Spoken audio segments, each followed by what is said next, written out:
Okay, so I got done reading chapter 4 of An Apple Sleep Experiment, Productivity, and I'll say I really like this chapter. I like how it shows the side effects of the potion, or at least, well, not really this, I wouldn't say the side effects of the potion just yet, because something interesting about this chapter, I think it's kind of hinting at that maybe, how do I explain this? It's probably weird to explain it because I haven't finished the story yet. This is only the fourth chapter, 4 out of 11.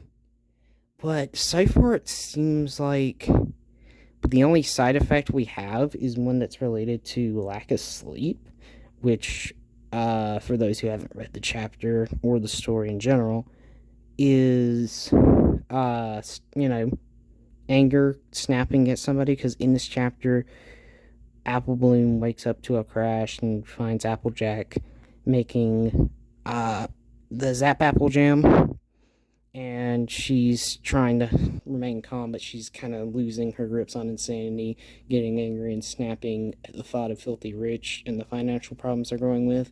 And then at Apple Bloom, when she's whining, saying she was promised by Granny Smith that her and the Crusaders could make Zap Apple Jam. Not Rainbow, but Applejack yells at her for it. So we see that side effect slash symptom of lack of sleep. So from the looks of it, I know in the last chapter she drank the potion, all of it. But I'm starting to think either that potion isn't really there and the heat's got to her, or the potion, now to be fair, the potion is supposed to help keep you awake, and she did drink all of it, so she's been. So more than likely that's the reason why. Well, more than likely why she's going to go through the stuff she's going to go through in the story. At least from what I heard, she hasn't been able to sleep for, as far as we know, months. But right now, it's only been that one night. So the symptom isn't really that bad, but I can't help but notice the symptom is just related to sleep things. Now, to be fair, I could be looking too deep, and that's just because the potion is supposed to help keep you awake. And I'm pretty sure she's supposed to take only sips of it, and she took the whole thing, which kind of reminds me of that episode of Regular Show where Rigby was drinking more than a tablespoon of that brain juice. I cannot remember what it was called, though. But maybe I'm looking too deep into it, and it is the potion, because again, the potion does supposed to keep you awake. But I'm going to go ahead and start putting a theory and see if it comes true, or if it's hinted at, or left to interpretation by the end, if it's potion, or if this is all in her head. But I'm going to say I think the heat's just getting to her. Because so far in the first 3 chapters, except this one, heck, in chapter 2, it says she has bags under her eyes because of, I want to say it was lack of sleep. I'm going to have to relook, and I'll add that here on the editing process. But so far, I think the whole theory I have is it's just the potion isn't there, and the whole thing is just a lack of sleep. Either that, or it's probably both. She had a lack of sleep, and so therefore the potion just made it worse. I don't know. We'll have to see when we get to it, but this chapter is pretty interesting because of that. It looks like the first symptom, of course, regardless, all this happens because of a lack of sleep, but is it because her lack of sleep that she just goes crazy, or is it because the potion the potion's okay. Is it because the potion's fake and her lack of sleep just made her hallucinate the whole thing? Or is it because she needed the potion, she takes the potion, therefore she gets lack of sleep, which is why all this happens? I don't know. We'll hopefully find out. I know we're going to find out something in the next chapter. What it is, I don't know, but I know we'll find out. The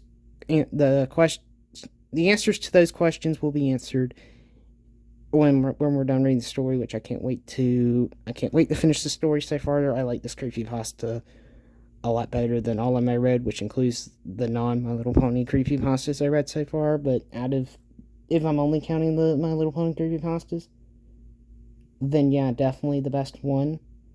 But the more I think about it, if I'm counting all of them, that's kind of a argument between that and the original, the Russian sleep experiment, because I read that before reading this one just to get a clear understanding of the references and stuff like that. So far, I think those two are the best creepypastas I'm reading so far. I can't really say too much because I haven't finished this one yet, but I'm excited to, and I will see you guys in the next one. I hope you guys like that. Just talking about this chapter alone, for those who read the whole story and is now reading it and actually read this chapter, what do you guys think? I think this is the second best chapter. I still think the third one is interesting. The reason I say that is because I went through a lot of recording process. I recorded a lot of videos, and I've been debating with myself which chapter's the best out of this 1 and 4, and I think chapter 3 is the best one because I like the desperation it adds, plus the info that I think a lot of people miss, because I've been reading comments and a lot of people point out are mad at Twilight, but for giving her the potion when she told her to use it as an absolute last resort. I think people are forgetting that information. I don't know. I still got to finish the story. Maybe I'll side with them once I finish the story. But until then, I'm just going to say it's Filthy Rich's fault for demanding 400 jars of not apple, but Zap Apple Jam. But until then, this is the Gaming Reader. Until then, I gotta finish reading the rest of the video. Y'all, I'm sorry, I'm thinking about the animation shorts that I watched recently of an Apple Sleep Experiment. It's been popping up all in my recommendations here recently, but I gotta finish reading the story before I have any official set in stone opinions on it, because who knows, everything I said about this could age poorly, and my opinion can change, or it can stay the same, or it can just have some slight changes and some stuff stay the same. We won't know until I finish reading the story. Until then, though, this is I think this chapter is pretty good, and I think the story is the best My Little Pony creepypasta I've read, because the other three, well, Cupcakes is Cupcakes. I don't think I have to say anything. Rocket to Insanity sucked, and Butterflies, it came close, but didn't really hit home for me. This one so far, yeah, I'm liking this one so far, and I cannot wait to finish the story. Until then, though, this is the Gaming Reader. I hope you have a good day. Peace out, and God bless.